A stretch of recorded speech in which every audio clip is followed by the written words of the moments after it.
While we talk about history and the Heartland, wild horses played a huge role in settling the plains and the American West. While most of the wild horses in America are gone now, they can still be found in sanctuaries in several western states. One of those is located in Northern California.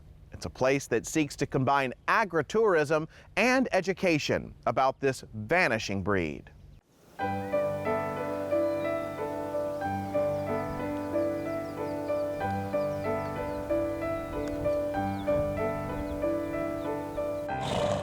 Wild horses roam free at the Wild Horse Sanctuary in Shingletown, California.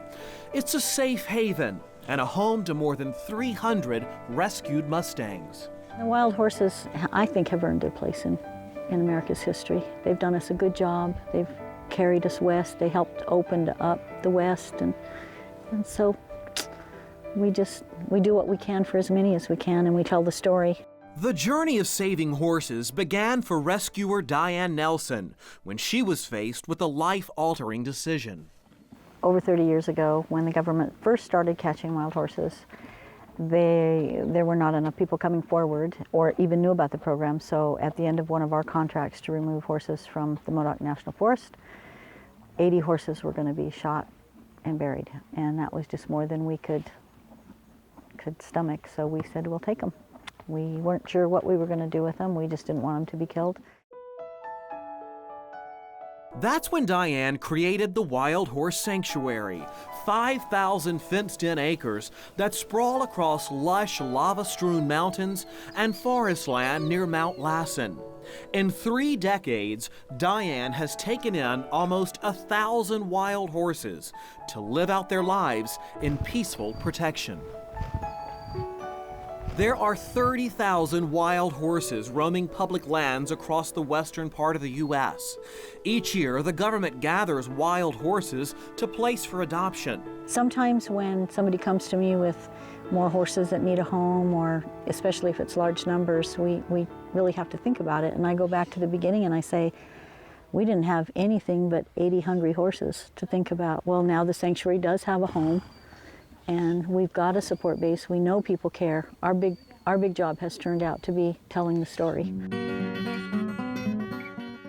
Come over here, right in front of him, and hold your steed.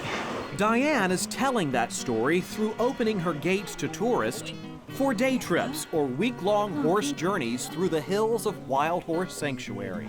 Come on up here.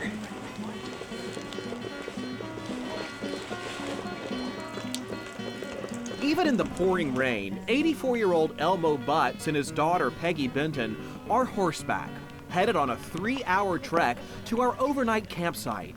All along the way, we stop and watch horses in the wild. I don't think a lot of people understand the plight of the wild Mustangs, and this is beautiful. They're out here. This is where they live, and I think it's great. Well, it's just something that most people don't get a chance to see. And I think everybody should get out here and see it. I can't put into words what I feel. Food's on! The clouds clear and it's time for a campfire dinner. Camp roll?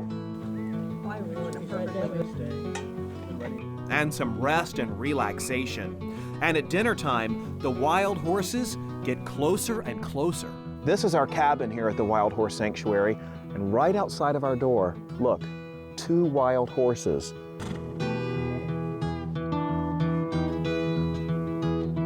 So what will you go back and tell people about this experience? You know, once in a while you take a little side trip, and it's nice when you're out doing it, and a year or 2 later you don't remember it.